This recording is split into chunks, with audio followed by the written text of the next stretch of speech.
What's up, guys? It's Crash, and apparently it is that time. The Battlefield 7 leaks are going to start trickling out, and this is the first one that kind of raised eyebrows, but I'm going to be honest with you guys right up front. This video is essentially entertainment purposes only. I do not consider this information. This leak, I'm going to be upfront with you guys, has already been essentially debunked by Marcus Lehto over at Ridgeline Games, saying that it is BS. So that's where we're at on this, right?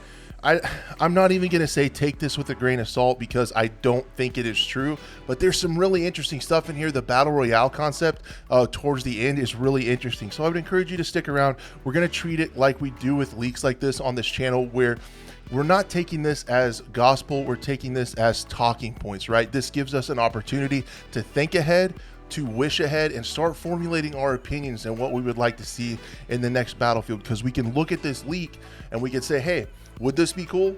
Would this not be cool? Does this sound like a disaster, or does it sound like that would be fun? It gives us an opportunity. They're essentially entertainment talking points to talk about the next game. I know leaks are a touchy subject when they're this early and when they're this sus.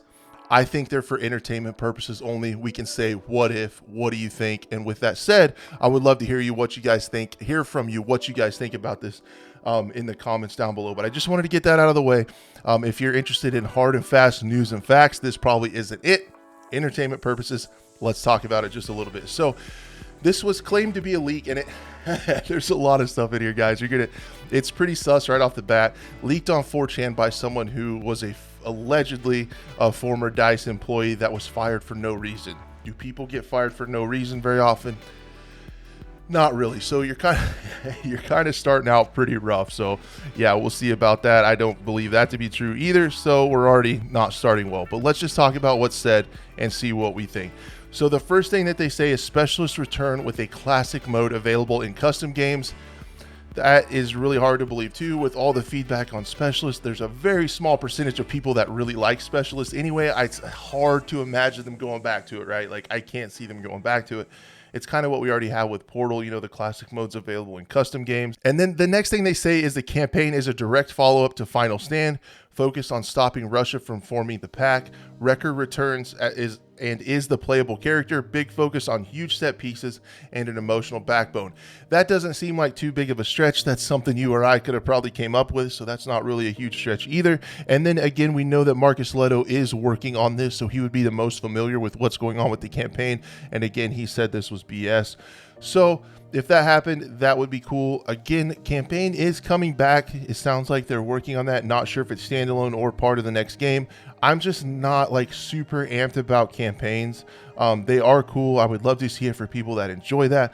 But we play Battlefield for the multiplayer, right? So the campaign's something you spend a few hours on and then probably don't again. I hope it doesn't take too many resources, but we'll see going forward. And then they go on to talk about multiplayer, right? And they say it's 128 players, which again is another tough pill to swallow for me. I don't see them going back to that with the crossplay challenges that they had and with the performance issues that this brought along and kind of the chaotic gameplay that not a lot of people asked for. I have a hard time seeing them going back to 128 players. Metro on launch, I think that would be great. I can't believe Metro's not in Portal now. Planned 7 maps and a big destruction event on each, such as a destructible city is planned. That sounds pretty cool. Light on the maps in my opinion, but I feel like the way AAA gaming is going, I'm going to say every game is light on maps, because I don't think we're ever going to get the amount of content map-wise that we used to in games going forward. I just think those days are kind of behind us now, and I don't really want to come to terms with it. I think I'll just complain about it in perpetuity. Gun customization is pretty much a carbon copy of Gunsmith. Again, I don't think that makes sense, because the plus system was something that was really good innovation, in my opinion, for Battlefield, and a lot of others really like the plus system. So I have a hard time seeing them get away from that.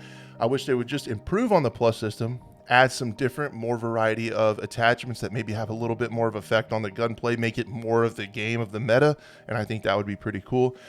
Skill-based matchmaking being considered in prototype, this would be detrimental for the game. The casual arcadey sandbox gameplay of Battlefield is why everyone loves it. That's why we need that server browser back. If the game does not have a server browser, that's going to be a little bit of a red flag if we hear about that going forward. But they are aware. They've addressed that a server browser is not likely coming to 2042, but that means they are aware that people want it. Then they go on to say here that the server browser is only for custom games, so similar to what we have now. I just can't see that being the thing. They know people really want a server browser, and my fingers are crossed for getting a server browser next. I would really not like to see Battlefield go down the same rabbit hole of SBMM to become an algorithm type shooter, lobby shooter, to keep people playing, to keep people in the store and buying cosmetics and stuff like that. That would be really sad for the franchise. So it's a good thing that Marcus Lehto says this is BS, because I would hate to see skill-based matchmaking in Battlefield. And then the last thing they talked about is the Battle Royale being developed by Ripple Effect. Now, we do officially know that Ripple Effect is working on a third different separate Battlefield type experience in the Battlefield universe, but it's not what we're accustomed to. Free to play, they say, but we've talked about how we kind of wished Firestorm would have been free to play, and we thought that maybe Hazard Zone was going to be free to play, but this is supposed to be a mode like this, but we already kind of know this is happening. The biggest map in Battlefield history, roughly double the size of Verdansk. That would be pretty cool, and I could see Ripple Effect being able to pull that off. Helis and tanks are gained through contracts and drop in by air. That sounds really cool, as long as there's enough stuff on the ground to deal with them, enough anti-vehicle classes and gadgets and stuff to use. A big focus on classes, it says. Set in Moscow, your goal is to eliminate all other operators or extract early and return the next match with better loot. Now, there's a lot to unpack right there. A big focus on classes doesn't make sense, right? Because specialists really kind of actually fit into a BR or an extraction type mode, right? Like the specialist kind of made sense when you're gearing up with your squad to play Hazard Zone, right?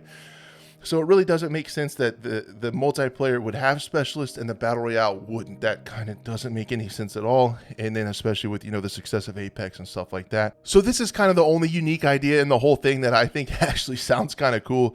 In a Battle Royale, you still want to be the last squad alive to win.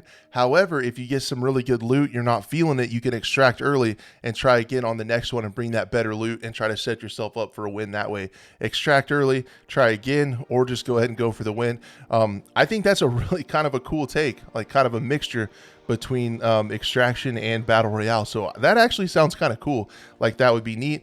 But anyway, guys, like I said, this has kind of been debunked. I think most of it is kind of hogwash. You can kind of see how they broke this up when they went ahead and typed it up. Like they're going to talk about specialists, get people irritated, and then campaign, multiplayer, BR. They just kind of split it up into paragraphs. So it's stuff that we could come up with. Really, like I said, the only thing unique is that BR mode. That sounds kind of neat, to be honest with you. But please let me know what you guys think down below.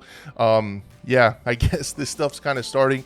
We'll cover it on this channel, talk about it. We'll be honest though, call it what it is, true, we think, or not. But if not, it's fun to talk about. Thank you guys so much for watching, and we'll see you later on.